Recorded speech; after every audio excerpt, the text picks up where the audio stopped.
Tatyana Kleyn, who's associate professor at City College of New York. She has her doctorate in international education development from Teachers College, Columbia University. She's an associate professor in the bilingual education. What does TESOL stand for? Teaching English to Speakers of Other Languages. Thank you.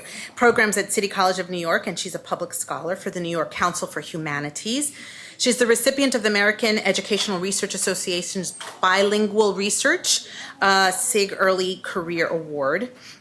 And in 2014-15, she was president of the New York State Association for Bilingual Education and a Fulbright scholar in Oaxaca, Mexico. She is author of a number of publications, one of which is Immigration, the Ultimate Teen Guide, which she might be telling you about, and co-author of Teaching in Two Languages, a guide for K-12 bilingual educators. So again, without further ado, thank you so much, Tatyana, for being with us. Okay, thank you. Dobre dzień, buenas tardes, good afternoon. I'm so excited to be here. In a minute, you're going to see my campus. That's the City College of New York. There it is. Has anyone been there?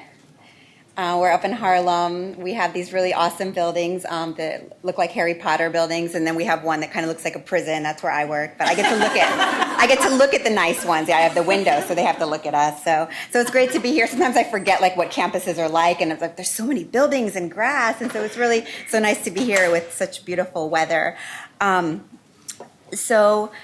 Well, I'm really excited about this conference because a lot of my work is about crossing borders.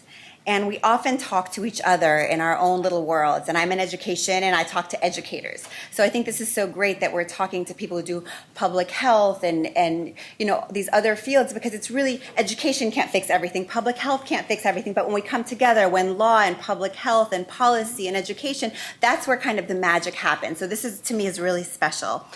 Immigration to me is personal, and then it has become professional, right? So we're all in this work because something that has happened, that has inspired us, something really wonderful, often something really horrible. We want to right the wrongs, not wrong the rights, right the wrongs. So for me, my family came to the United States from the former Soviet Union. We came as political refugees to Columbus, Ohio, which is not a mecca for immigrants, but who knew? We came there, and as refugees, the Jewish Council sponsored our airplane tickets. They took my parents to English classes. They drove us to the supermarket. You know, they paid for our flight. We had to pay them back, but all these supports were in place for us. I know now it's different, the funding isn't there, but there's still supports in place, right? And then I became a professor at the City College of New York, and I started learning about some of my students who are undocumented. And their families struggled in different ways and in different places because of who they were, where they were, and what time they were. They didn't get the same privileges that I did as having to come to this country with a status, with supports.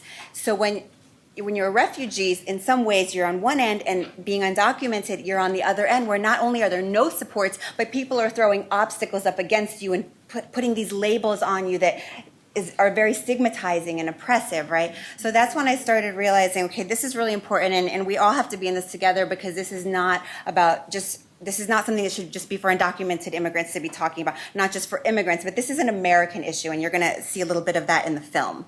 So as a scholar, we're supposed to write articles, and then like 10 people read the articles. If you look at the statistics, it's really the most depressing thing you can imagine. Why do we spend all this time doing this? And I was giving a panel for the New York City Department of Education about immigration for bilingual teachers, and we had a filmmaker come. And you feel really important, like they mic you and everything, but they never did anything with it's being filmed now, okay. They never did anything with these videos of us, and but the filmmaker came up to me after, and he said, you know, it was after May Day, and he said, you know, I'm really inspired by this. We had a group of dreamers or undocumented youth with us, and he said, I'd love to work with you and do something. And I thought, oh, that's great. We can take this panel and put it on YouTube. Should we cut it up, or should we just put it all as one? Like, that was my big dilemma. And he was like, no, I want to do something like organic. I want to do something from scratch. So we spoke to the students and we said, what's needed? And a lot of them talked about when they were in high school, they were too shy or embarrassed to tell anyone about their status. Or they did ask somebody and they said, oh, yeah, you can't go to college. What's the point? So by not asking for the right information, or by not getting the right information, you are changing someone's life. It can be 3 words, it can be 5 words, it can be 1 sentence, but you can change your life, and not always for the better. So we thought, you know what, let's make a film that all educators can show in their classroom to all students. Because if you're undocumented, you should know about the opportunities, the challenges. But if you're a US citizen or a legal permanent resident or a refugee, you should also know, because we're in this together, right? And by the way, those students are going to be the people voting. And it's either they're going to be hearing these little excerpts that are on the news, right, that we hear over and over and over, or they're going to be hearing it straight from the students. So that's why we made this film, to be an educational tool for schools to cross borders. So when we write, that's very limiting to some people, right? You have to have access to these journals. So this is free and online. You can cross language barriers, right? You can do subtitles. Right now we have Spanish subtitles, we need more. You can cross literacy barriers. So there's so many ways that, you know, we could try to get this information out. So we made this film about 3 years ago. Sadly, very little has changed in the way of immigration policy. Nothing has changed for federal immigration policy for a long, long time. States have been either embracing immigrants and undocumented immigrants specifically, or pushing them away, right? They're kind of freaking out and saying, we don't want you here, instead of saying, wow, when we bring people in, it actually makes our society much richer and we're actually better for it. But there's fear, there's xenophobia, and there's racism that makes people push back. So I'm very happy to share this film with you, and afterwards what I'm going to do is show you a little bit about the lesson plan and the resources we have to go with it. So it's an 18-minute film. I think we're going to dim the lights. I know it's lunchtime, so don't fall asleep or anything like that. And let's see. And so now I'm going to take you to New York City.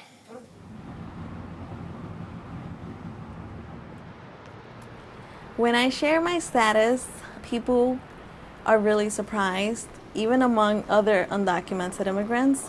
When I tell, for example, coworkers who are undocumented as well, oh, I came when I was 5 months old, they're in shock because I speak English well, or because I went to college, and so forth. And they're just in disbelief. And so, of course, I try to explain to them, well, I came when I was 5 months old, and they're like, oh, you were practically born here. Practically, you know, but that makes a huge difference. You know, those 5 months make all the difference in my life.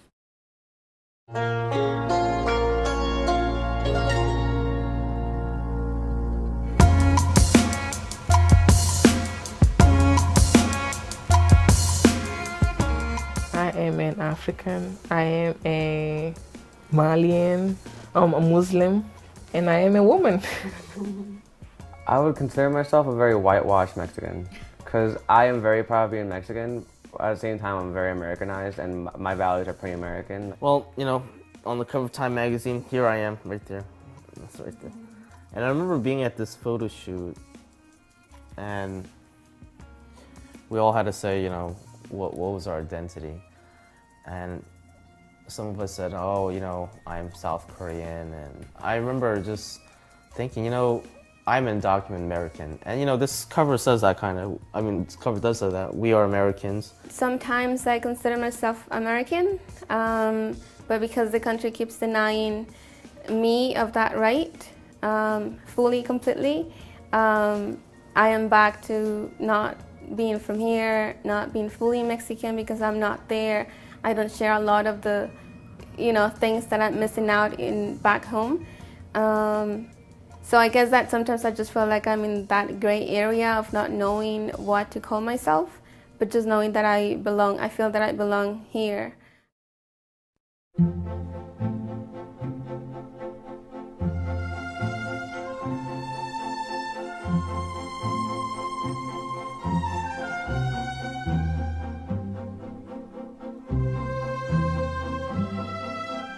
It all began with my father coming here when I was about 3. Then my mother, my brother, and I decided to cross the border. Well, my parents decided for us, and my mother found a coyote to smuggle us past the border into the U.S.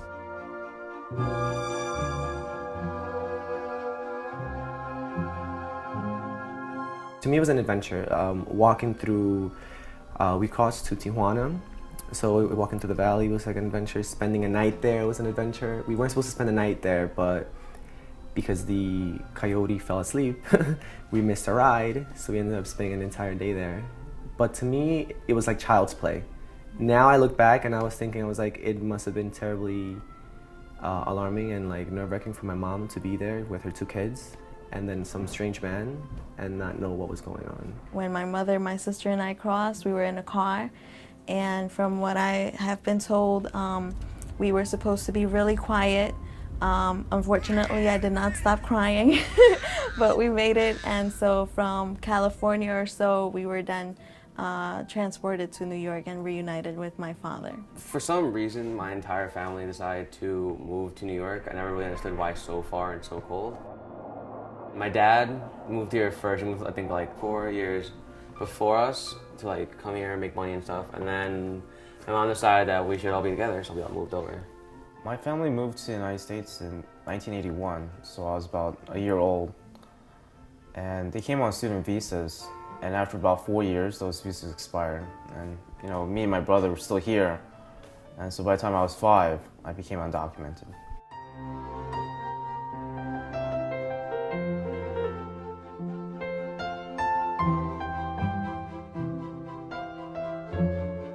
It wasn't until I reached high school or so that I realized that my status was going to hinder me from reaching my goals and my future, pretty much, because I wanted to go to college, and because of my immigration status, I was not able to pursue those things like the rest of my peers.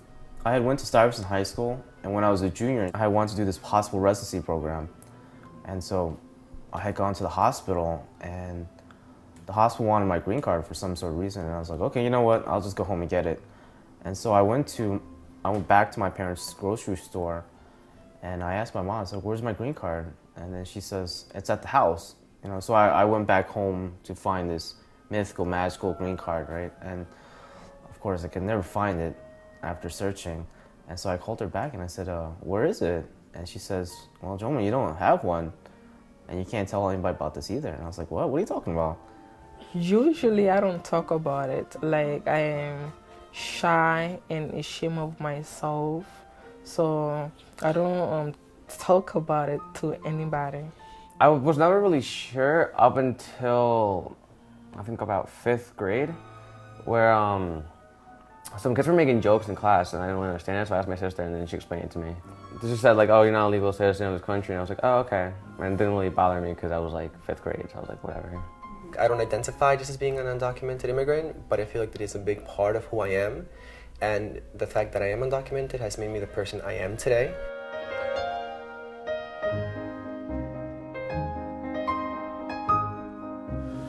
There's no profile. There's not like one category of people who like are undocumented students. Like, there's just so many of us that you would be surprised. And I don't think people would say I was undocumented just because I was sitting next to them. Like, someone sharing my story, sometimes I would get, well, you don't look undocumented. Being undocumented is like being in this invisible prison, and you're stuck there behind these invisible bars, and then you see what your friends and peers do, and you want to be a part of that, but you're not. I think you're always reminded that you can't vote and you can't drive.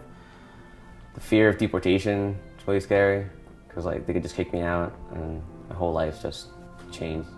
I have to say, the first time I ever went to look for a job, and I walked into this deli, and he was like, so do you have working papers? And I was like, oh, well, no, and I explained everything. He was like, oh, I can give you the job. And it had to be, like, not getting a job, like, solely because of that reason. It had to be one of the most discouraging things. Like, I just went straight home after that.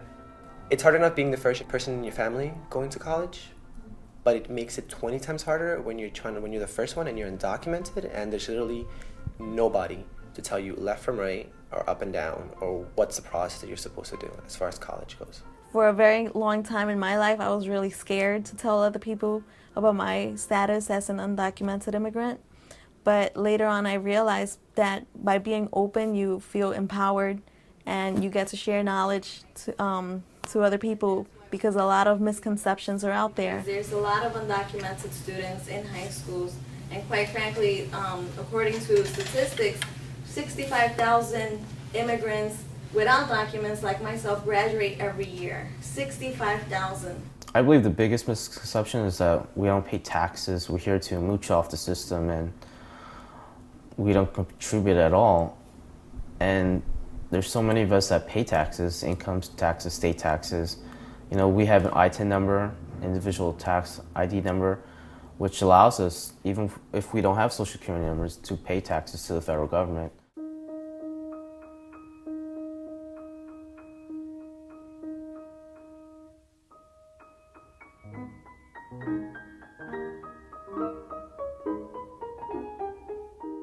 Not every undocumented immigrant cleans bathrooms and mows lawns. My uncle actually works as like a manager of a plant, and my dad has his own little business where he does like handiwork and stuff, and he's very skilled. Well, I believe that a lot of people think it's just a Latino issue, a Mexican issue, and I'm proof that it's not.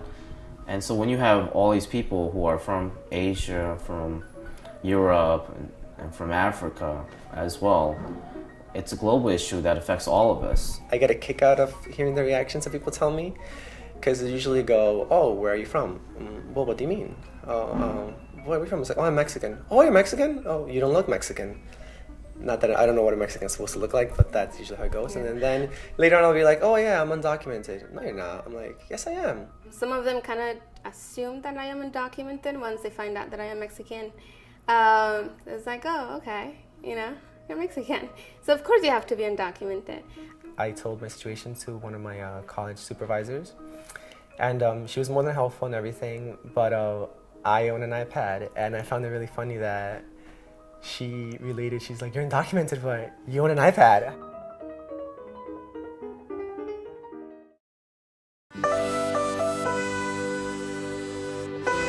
I think that as teachers and guidance counselors, they should always have high standards for all students, regardless of their immigration status.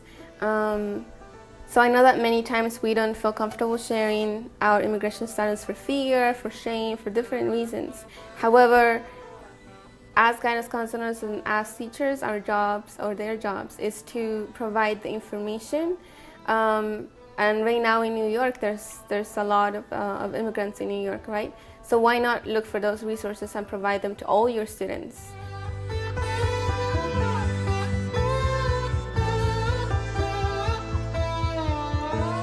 Everyone should have access to education, and here in New York, we also have the chance to have access to that education.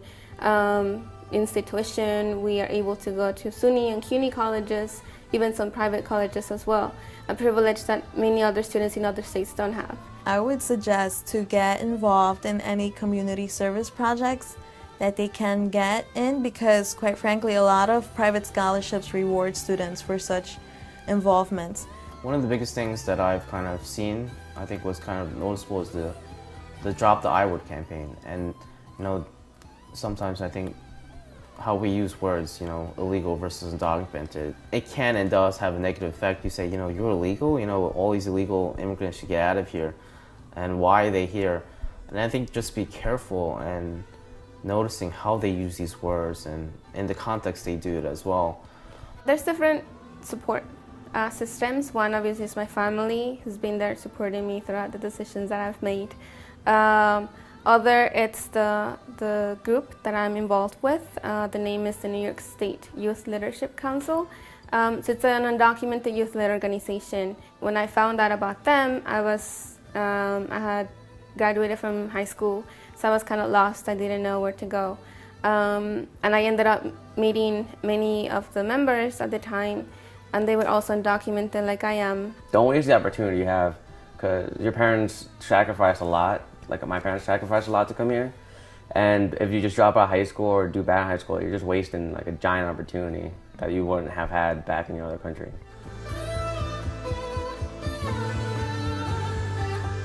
You know, there's so many of us that want to contribute and give back to society, and we technically can't right now, but we're trying and we're pushing for it.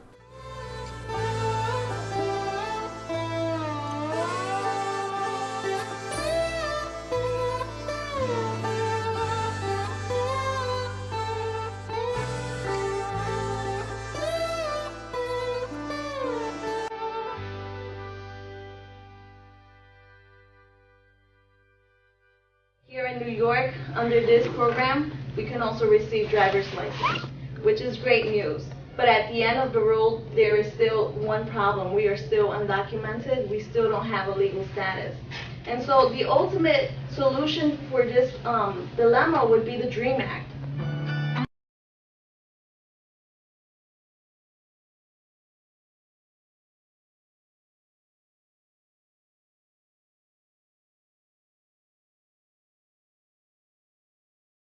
I think another misconception that needs to be addressed is that even a lot of senators that are in favor of the DREAM Act, the Development Relief Education for Alien Minors Act, is that the parents are the criminals. This is always brought up even by senators that, according to them, support the DREAM Act. And so it's believed that the criminals are the parents, but as I've always defended my parents, saying my parents are not criminals because survival is not a crime.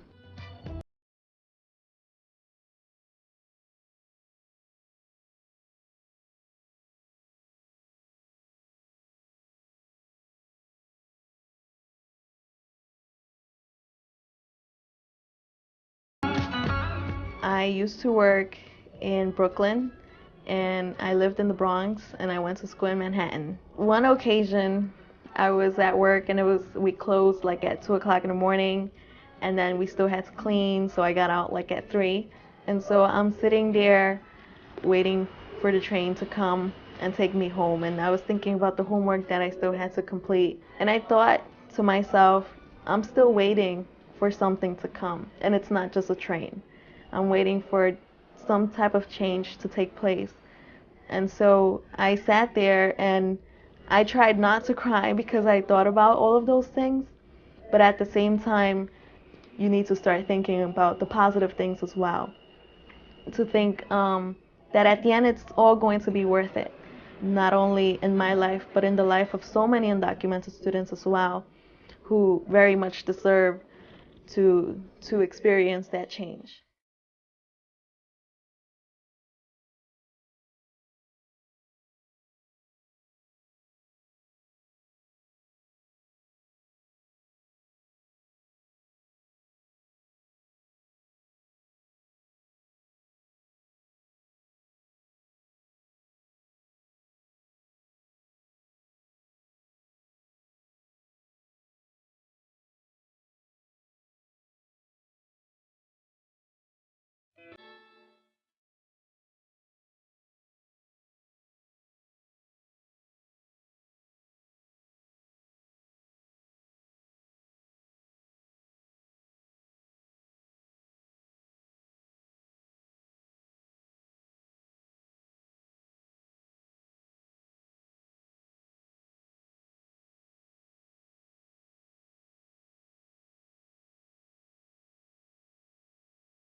Did you learn something?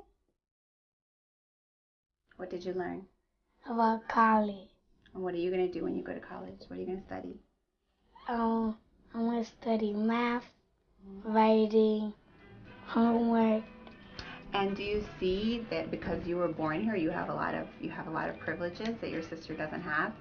Yeah. So that kind of means you have to take every advantage and be maybe the president of the college, and maybe you could live in that building, okay?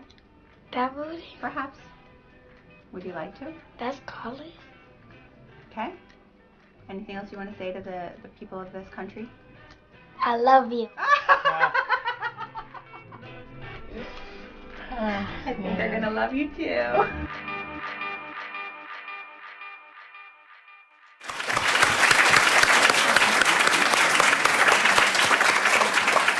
Thank you. So just a few updates about the film. Since the film, as I said, it's been a couple years, and Jackie and Irving are teachers, because in New York State you can get licensed to be a teacher. Every state has different regulations about certification to be doctors, lawyers, nurses, teachers, etc. And when they started they couldn't have been teachers. So what we're struggling with is, do we accept people into these programs knowing that when they graduate, they may not be able to work in those positions? If we didn't accept Jackie and Irving, they wouldn't have been able to become teachers. So you have to have this kind of, it's challenging. But, at the end of the day, we educate people. And how they enact their degrees is another story, but education and skills are also very important. So you can access this film if it's something that's useful to you. We hope different people watch it at livingundocumented.com. Not only do we have the film, but we have the website. So I know some of you are educators here in different ways. So we don't want to just drop this film and just leave it, right? You have to kind of access students' background knowledge. What do they know about these issues? And then after the film, kind of discuss them further. So there's a website there. We also have a resource guide, but I noticed the resources you received today are really great because they're more for this area, whereas the resources in our film are more New York focused. But both Maryland and Virginia do have in-state tuition for undocumented students if they have met certain requirements, so that's good. Unfortunately, you guys, just like New York, still don't have access to public financial aid. So even though, yes, you used to pay in-state tuition, you still have to pay it out of your pocket. So you can imagine if you're working in these jobs and you have to support your family and pay for your school. What I see with my students is sometimes they'll take 6, 7, 8 years to finish their undergraduate degree. Or because after 12 credits, it's like kind of a flat rate. They'll take like 15 credits or 18 credits because they want to make the most out of their money, and then they burn out in the middle of the semester and they end up dropping out of half of their courses, and that sets their GPA. So there's really a lot of struggles, and it's really important to understand the issues and to find ways to support our students. In California, a lot of colleges have, not a lot, some colleges have started dream centers, so that's something I want to push in New York, and I'd like to put that out there for all of you at universities here. Now, the students in this film, most of them qualified for DACA, but not all of them. Jung Min didn't. He was one of the original fighters, one of the original dreamers, and he aged out. But we have students who also have recently come. We've been talking today about the unaccompanied minors, which I think is a little bit of a misleading term because they may cross unaccompanied, but they're coming here to accompany themselves with their families, right? So it's a little bit of a challenging term, but there are many wonderful students that are here and don't qualify for these programs. And so now I'm really honored that I have Daisy with us today to share her story because she doesn't fit within these programs. And then with Daisy, oh my goodness, here we are. We have Rachel Gittinger, who is the Director of Citizenship and Citizen Engagement at Carecen Central American Resource Center to support her as well. So this is so hard to speak about in general, and it's much harder to speak about in a room full of strangers that you don't know. And she's going to try to do it in English, and she might do it bilingually, but we're so thrilled that you're here. So bienvenida, Daisy.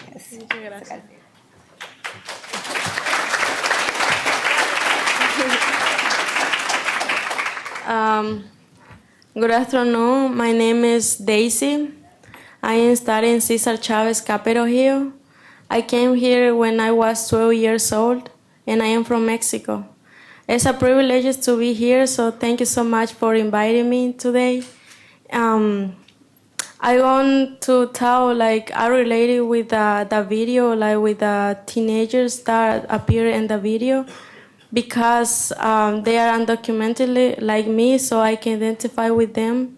So I want to share a little more about who I am and about my stories, and also about my goals that I want to achieve for the future. I working for that, and my parents, they can feel proud of who I am and the reason why they bring me to this country. As I said before, I came here when I was 12 years old. My first months in this country was a little strange because I didn't know much about this country.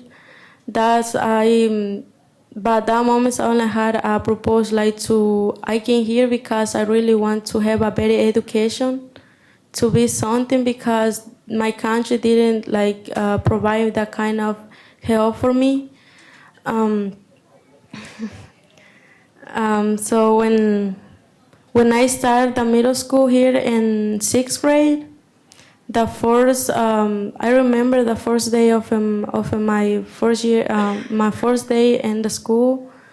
I cried because I didn't know like any English or how to communicate with the teachers, and the first 2 months that was good. I really liked the school and learned something that's gonna help me with my education. But after that, my classmates they bullying me for didn't speak very well my English or pronounce like the words, and I still working like on to practice more my English. But that moment that was hard for me to get a friends or to have like get a welcome to the school. So after that, I spoke with my parents. So now I don't want to go to school anymore, because I told them they bullying me. They always making me fun like about my accent and my language. So after that, my parents told me, you need to wake up. You never need to give up. You need to continue fighting for your goals and dreams. And after that, I speak with my parents, and they decide to go to talk with the counselor and the principal of my school.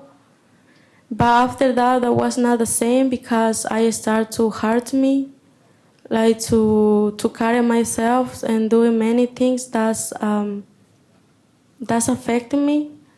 And I feel like not welcome to this country the first 2 years, and also because I didn't get any friends. So I was alone, just with my books and read and try to learn the English. That was not easy. After that, like many people in my school, they started support me to never give up. And after that, since 2015, I decided to do a change in my life, like to fight for that dreams that I have, and I still like to achieve in the future. And that is something that I promised to my grandmother who died in 2005. She was very important in my life. So I promised to her and myself like to never give up and fight for my dreams and my goals. So since 2015, I applied for work with Carecen. They accepted me. I was happy that day because they opened me many doors when I started working with Carecen, where I started to work with a project Bossy to Boss, and start writing to telling stories. That is something that's before that I want to tell my stories about what happened with me, like, and how like hard is to be undocumented. Because when I came here, I didn't know I was undocumented student, and the way that my parents told me, like, we are not here like it's gonna be a little hard to get a better opportunity, because you know how I am or where I am. And after that, I started working with Carecen to tell you about my stories and all my experience.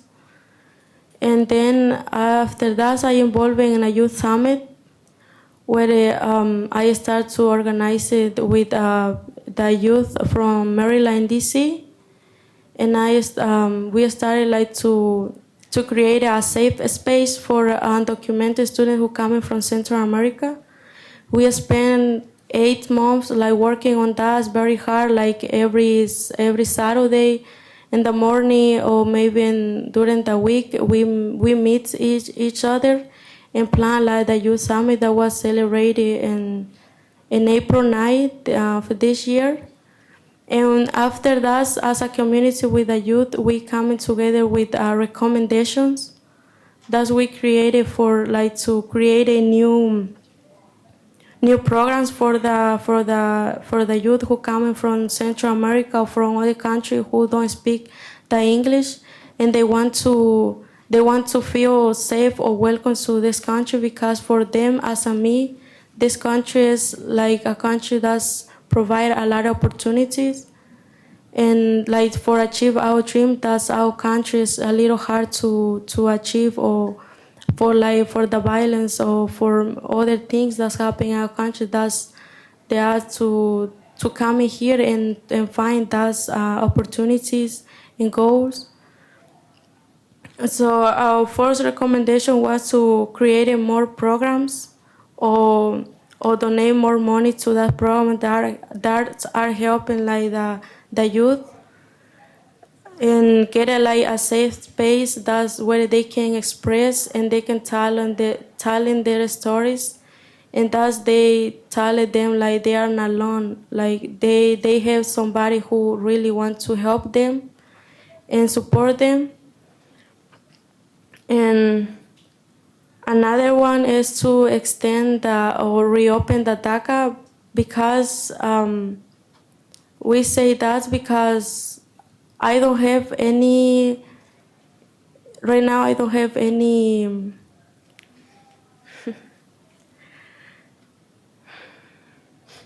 I don't have any documents that represent. I still I still undocumented, so I want to apply for DACA.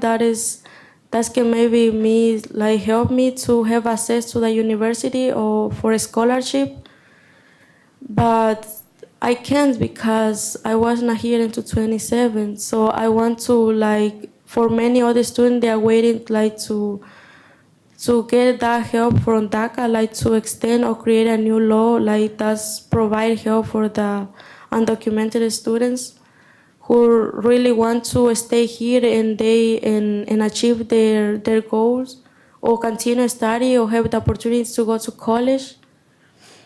So that is there are more recommendations, but there are more important that we really need. That's really we want to create it in the community and maybe in the Congress to reopen the DACA, because DACA is for me is something that I really want to apply for that, because when I saw the news they didn't pass the DACA, I started crying, because right now the DACA is my hope to get a paper that represents I feel like I am from here too, but without being still undocumented, I cannot say I'm from here.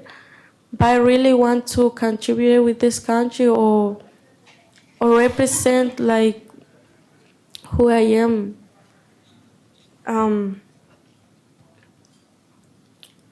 I feel proud to be undocumented, because being undocumented is sometimes a little hard to tell about your start of immigration, but it's something that you have with you, that is who represent you and who you are. And I don't feel ashamed or to tell I am undocumented, because I feel proud who I am. And I feel proud of my parents that they bring me here for achieve my dreams, and because I want to be a lawyer, and I want to help other youth that's were the same situation, and I can give them hope to they can really achieve their dreams or their goals. So right now I am working with another youth summit, that is DC Latino Students Leadership Council.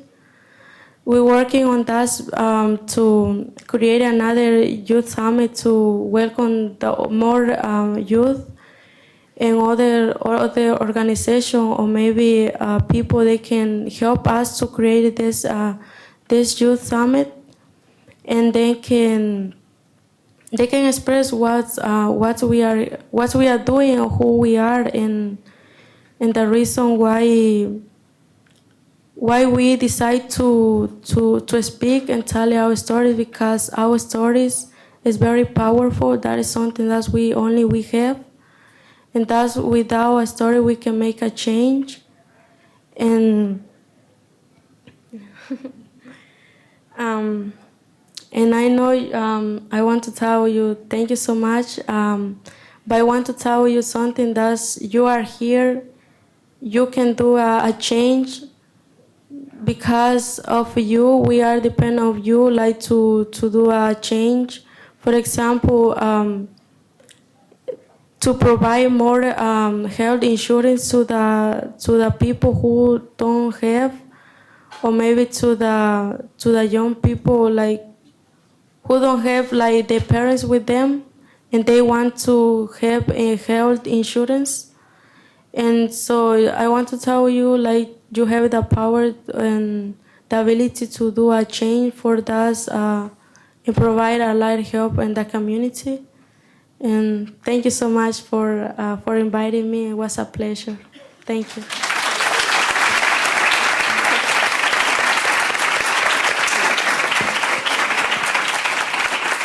Thank you so much, Daisy, for sharing your story, because your story, like you said, is so powerful. And I just want to say, you said, I want to contribute, and I want you to know you are contributing. You are contributing. Thank you. And what's so amazing about our undocumented youth is that they are really so much more engaged and involved and understand our political system than so many U.S.-born citizens. And it's because of them, even though they cannot go to the polls to vote, that these policies keep coming up. And unfortunately, they don't always come through. But DACA is because of the movement of youth like you. Yeah. So we have time for questions, and I think miraculously we're even on time. That never happens at a conference, so this is really great. So I don't know if there's microphones, but we can take your questions.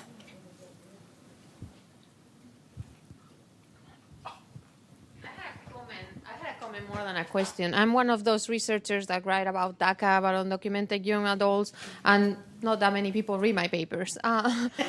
Join the club. Exactly. You know, that's what happens with academics. One thing I wanted to bring up, and as I said, it's more of a comment than anything, is that DACA, it's a first step, but it's not the step that we need.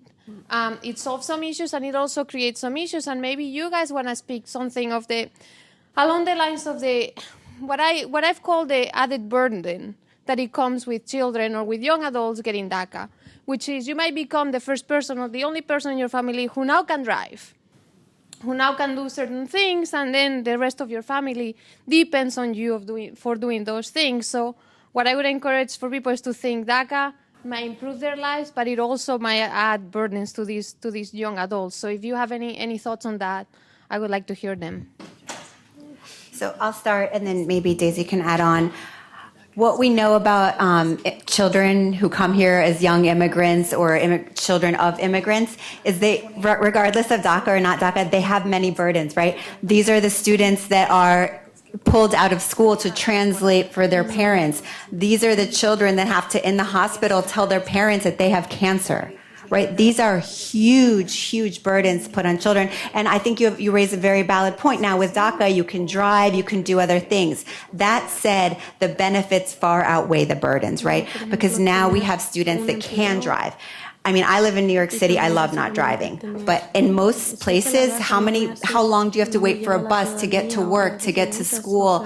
Having jobs that now pay you a fair wage, right? So you can make a little bit more money, have jobs that reflect your degree. So I think it's a first step, but like you said, it's not enough. Like Daisy said, there are not enough. Now there's more and more students who don't qualify for DACA as opposed to that do. We're still waiting for DAPA for the parents, right, to be able to work. But ultimately, we need comprehensive immigration reform, and we need a system where people who are here who feel American can really be a part of this country and contribute.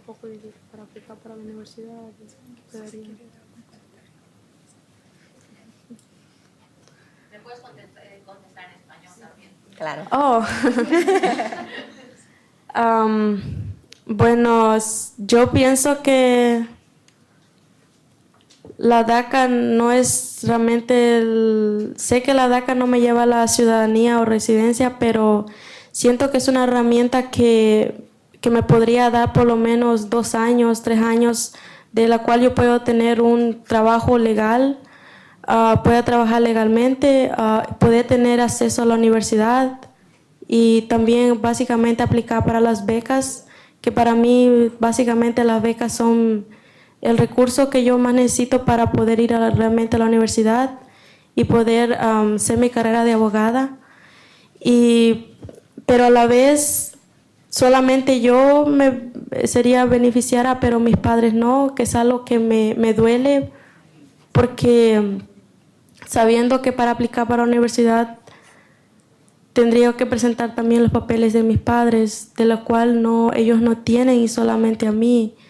Y por eso es que yo pienso yo quiero que creen otra ley del cual nos den la oportunidad a nosotros de que realmente nosotros queremos luchar por nuestros sueños, de que realmente somos jóvenes que venimos acá para tener mejores oportunidades, de la cual nuestros padres se vienen o pensando en nosotros de que nosotros tendremos una mejor vida de la cual ellos no pudieron tener. Yo pienso que sería bien espero que el nuevo presidente, espero que no sea Donald Trump, no quiero, de cual yo les pido de que ustedes tienen el poder de votar y hacer el cambio, del cual yo no lo tengo, pero yo pongo mis esperanzas en ustedes, de que ustedes harán realmente, ustedes van a valorar nuestros esfuerzos, y que yo sé que no votarán por una persona así, y que básicamente espero que el nuevo presidente o la presidenta pueda crear pueda reabrir la DACA, porque como yo digo, ahorita es mi esperanza la DACA. Yo cuando pregunté con un abogado, yo me sentí mal porque los primeros me dijo que no tenía yo ninguna posibilidad, de la cual era solamente la DACA. Y ahorita sí, pues sí, la DACA es mi único recurso, del cual yo espero que lo extiendan y que pueda yo beneficiarme, porque yo realmente, yo quiero seguir estudiando, me quiero forzar, y también yo me siento agradecida porque yo soy la primera en mi familia en poderse graduar de la high school y poder ir a la universidad. Y es un gran honor y un orgullo que yo siento de mis padres, porque ellos realmente han luchado bien fuerte para que yo estuviera yo acá.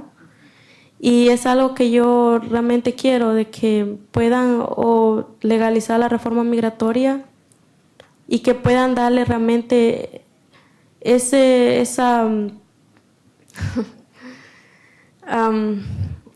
como ese derecho a que sí, hay muchas personas que realmente lo necesitan, y son grandes personas que no vienen a hacer cosas malas acá, sino que vienen a trabajar duro, pero por el miedo de todo eso se les hace muy difícil, porque a veces tienen miedo de ser deportados o separados de sus hijos, sus familias. Es algo que yo espero que se pueda hacer, y del cual yo tengo esperanzas en poder de que extiendan la DACA y pueda beneficiarme.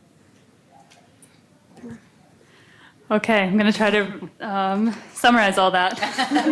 She has a lot to say. All right, so I know that DACA wouldn't give me a path to citizenship or to residency, but it's a really important tool that for at least 2 or 3 years would give me the opportunity to work legally, to go to university, and to apply for the scholarships, which I really need to be able to attend university. I also know that it doesn't cover my parents, and it really hurts me that my parents won't be included in that. But I also want to value everything that my parents have done for me and really be able to go to university. So what I'm hoping is that the new president, and I hope that won't be Donald Trump, I hope that the new president, and that all of you, because you have the power to vote, which is a power that I don't have, but I'm putting my hope and my faith in you that you wouldn't vote for someone like that, like Trump. I'm hoping that our new president, or our next female president, will be able to put into effect some sort of law, either expanding DACA, but also being able to legalize all of those and give everyone who's here to work hard, giving all of them the rights that they deserve. You know, fear makes it very difficult being undocumented. You fear deportation, you fear family separation. but I believe that Allah could change all of this, and that can start with DACA, even though it's not the final solution. So I think we have time for one more question. Maybe we'll favor this side of the room this time.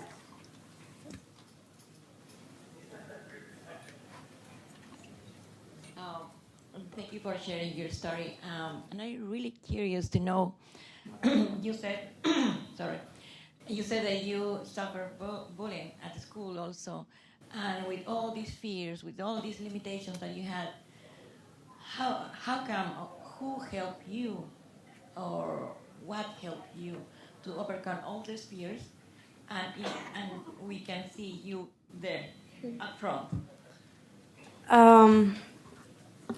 Well, first I say before, always my motivation are my parents and my grandmother, who she was. I know she is not here with me anymore, but where she is she carry me, and she always to support me.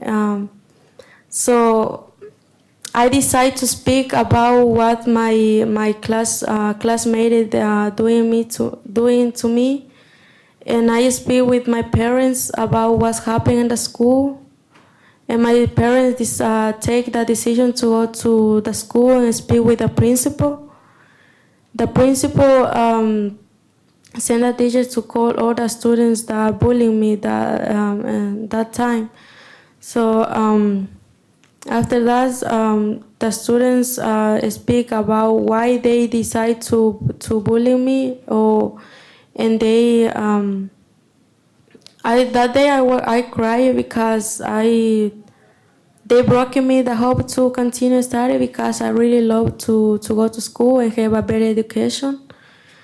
And that day my parents spoke with the principal, like to send it to me, like with a counselor, and then my parents talked with me, and you need to go with a counselor because she can help you, like to not start like hurt yourself or feel like that. I told them like I'm not crazy for go to with a counselor. And they told me, no, it's not because you are crazy, because you need to stop doing that with yourself. And so I take the decision to go with a counselor, and already still with my counselor. I already have 5 years with her. So she was a very big support for me to stop hurt me and like and tell about my experience, like, and the way how like the youth for coming from other country, because they don't know any language or the language, they laugh at them or they bully them. So it's something that they need to stop, because I think we are the same, like just only like divide us like the language maybe or the color, but we are the same. So so I decided to talk about that with my parents, and they were there for me, like to support always, and also with my counselor. That was a big support, like in Mary Center. I go there like to talk with my counselor every Monday to what happened, and after that, I already have 3 years without like to carry myself, so doing like hard to myself. So, and that was something that supported me. The counselors, like that the school provided me, and my parents. So that was a big support for me. Thank you. So I just want to thank everyone I think we'll take your suggestion that we have a lot of power. I think you also have a lot of power, and your voice carries a lot of power, but we will do what we need to do in our worlds. You know, obviously many of us vote, but we also work in places where we can provide supports and services and centers. And so I think we take your message very seriously, and we have a lot of work to do. So I think we don't have any more time for questions. I think we'll be around if I see people that wanted to ask, sorry. And I think you'll tell us the next thing to do. Thank you.